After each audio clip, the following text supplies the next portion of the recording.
Hey, my name is Thomas and today I want to show you the Praktica FX2 made by Kamerawerke Niedersedlitz in 1956.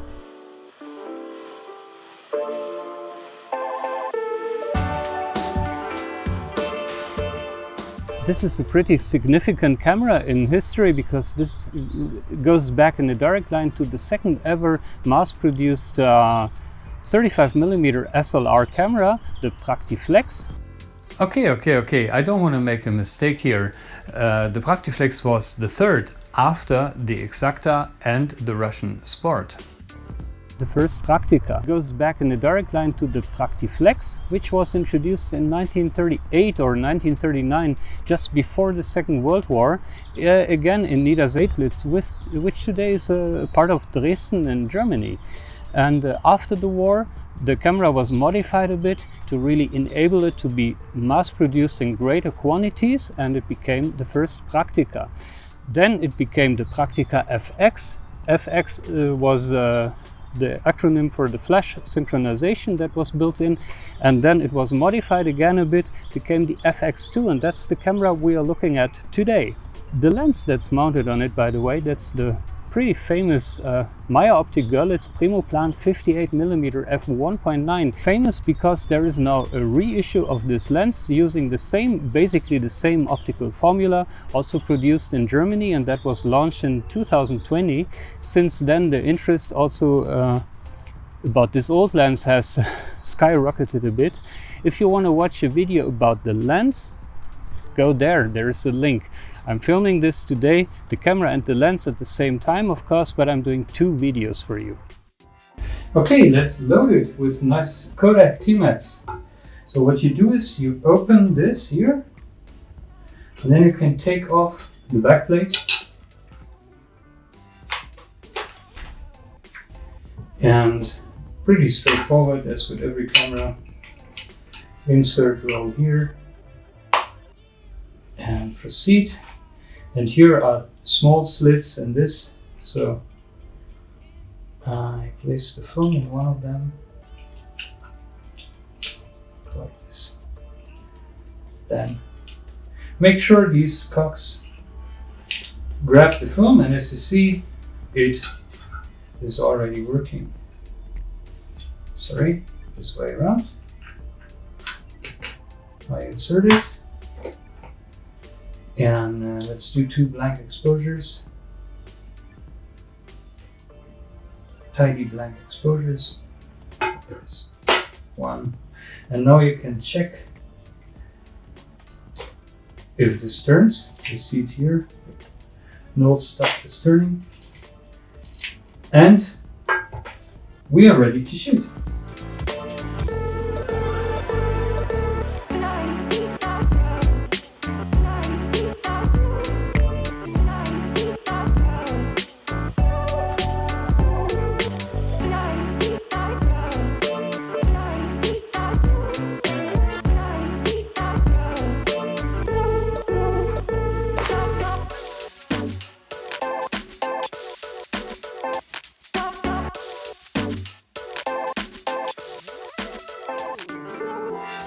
In terms of features, this is of course pretty basic camera, as the basic construction goes back to 1939. At the same time, it also sort of offers everything that you really need if you're working with an analog SLR. It's not maybe a sports-oriented camera, but in everyday life I find it pretty useful and very easy to operate, even though it's basic. There is one big quirk that maybe is not so likable, and that's the shutter mechanism. In the old days, you know, there was always the problem that the long times needed a special mechanism like a clockwork to work, and this wasn't implemented as intuitively as they could do it later, like starting in the late 50s, early 1960s.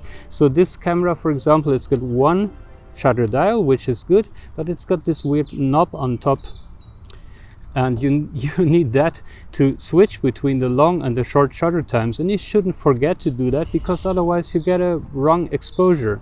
The good thing is you can operate the shutter dial whether the camera is cocked or not, that doesn't matter. You cannot damage it. There were even cameras that would be damaged if you like operate the shutter dial before you cock the shutter or something like that.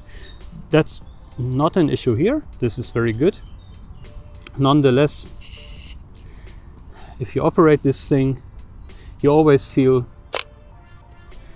this was a 25th of a second and this is half of a second now, and you hear all this burring going on.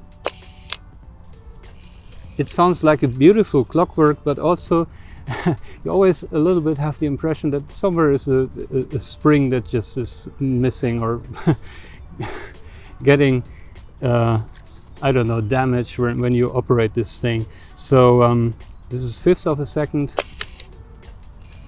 and you hear all the time when you operate it, now when you wind it, and when you switch to the fast speeds, like let's do a 50th, that's like this. Now go back to a 10th.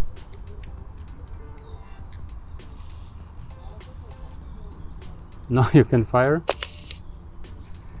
It's a cool mechanism, but at the same time it sort of shows its age. This, I just pulled it accidentally. You just press a small button and then you've got a beautiful waist level finder with a loop. That is super easy to operate, and also close it like this. So that is so much better than, for example, the mechanism on my Mamiya C330, where you just have to fiddle a lot. Just open if you want the loop. There's the loop. Beautiful. Apart from that, the camera operates very straightforward. You've got this knob advance, which is nice. This little button is to unlock the mechanism if you want to rewind the film with this thing. And the shutter button is here in the front, which is again very nice, because when you hold the camera like this and you operate the front shutter button, I think it's better you don't introduce as much blur or something, like when you press from the top, and you could always make this small rocking motion. So this is nice. It's got the M42 mount, which was introduced with this camera. With the first version of the Praktica, M42 mount was introduced. That's where it comes from. And this camera already has the auto aperture feature built in. So when you see it, when you press the shutter button, you see how this thing here comes out. And if there is a knob on the lens, it will press into it, a pin. It will press it, and that closes the aperture to working mode. So this camera was the first camera worldwide with this feature, and it's a great and super important feature for camera history. Was introduced in 1956. This is maybe one of the first couple of hundred cameras that I'm holding in my hand with auto aperture. And also fun is the tripod socket. It's a 3/8 inch. It's the big one, today only used for large format cameras. Back then it was still sort of standard, but of course you can have an insert to convert it to the modern 1/4 inch. That's no problem.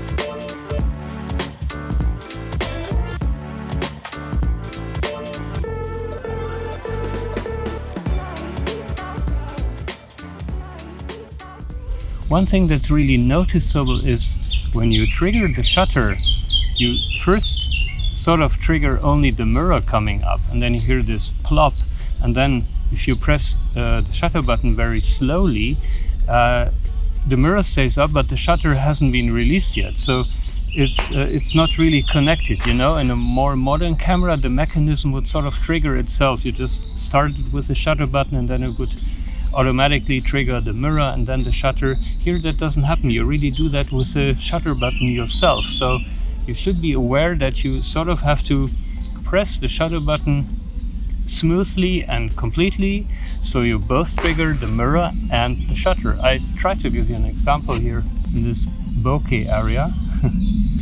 So I set this to 500th of a second,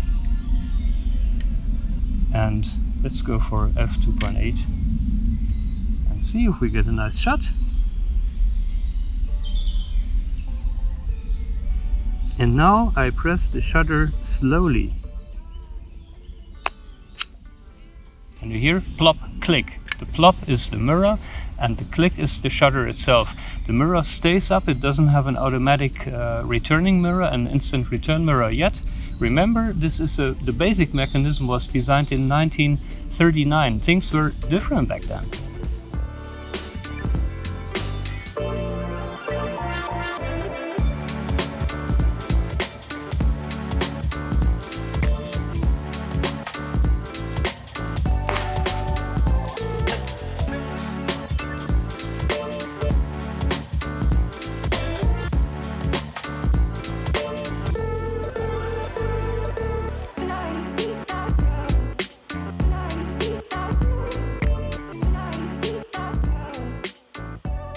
Just to show you again, you've got these small arrows here, and this one points to the black one for the short times.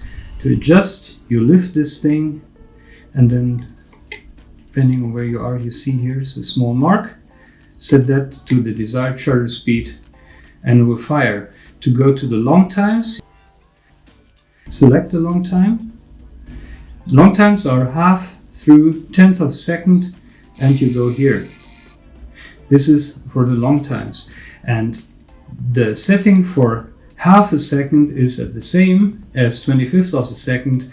The only difference is half of a second is with long times and 25th is on short time. That's how it works.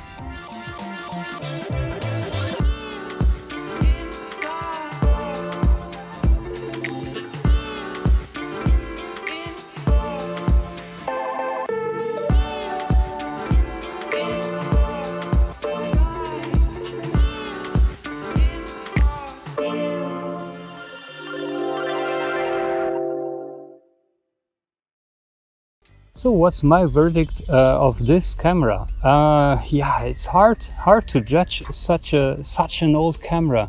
The mechanics really show that they go back to like the 1930s basically. So you cannot compare this camera with any more modern camera. You can't even compare this with a Pentax or a Nikon F because they are like generations ahead. Nonetheless, I have a huge amount of fun shooting this camera. I think it's a very, very capable instrument. You just have to, you know, accustom to its old mechanics in a way, and that's maybe part of the charm today that really makes it very enjoyable to shoot. So I'm a fan of the waist level finder, even though I know it's often not, you know, it's nice for this sort of shots, but if you want to take a portrait and you have to look like this and then the image is upside down, no, doesn't work. There is a prism insert that just comes in here. I don't have that, but I really should get one of these. Then it's a bit bulky maybe compared to a Pentax or something, but at least you have this option. And the shutter mechanism, I told you have to be a bit careful that you don't, for example, touch it while it's working, because this rotates. And apart from that, I like the size. It's not too big, it's not too heavy. It's 630 grams body only, which is perfect weight. And M42 mount is good. Even auto aperture is built in because this is the first camera that's got it. So it's also pretty innovative in a way. Yeah, overall there's a lot to like, but you have to be a person that really appreciates that stuff to be happy to shoot this camera. If you are such a person, then I can really recommend it. These bodies are not very expensive, they're very durable. Also, you see the finish, the heavy chrome plating and stuff, they all look very good.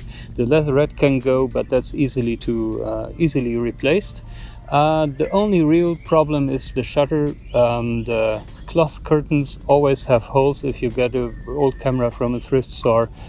Factor in that you have to have it overhauled before you shoot it. They are sort of easy to overhaul, and you will find a place maybe that can do it, which is not too expensive.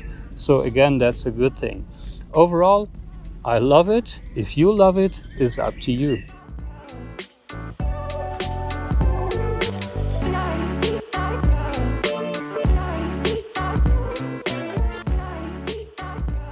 maybe you understand a little bit why I enjoy shooting this camera so much. It's a very classic vintage shooting experience, and at the same time these bodies are super cheap. You can almost pick them up for free if you shop around for vintage outfits or lenses, for example. And for the rebuild I paid 70 euros, so it's a very affordable classic camera experience. If you liked and enjoyed this video, then leave a like, subscribe to my channel if you haven't done so yet, and also hit the small bell button so you get a notification whenever I upload my next video. That's it for today. Thanks for watching Tom's Cameras. Live long and prosper. Have a great time, and I'll see you in the next video. Bye.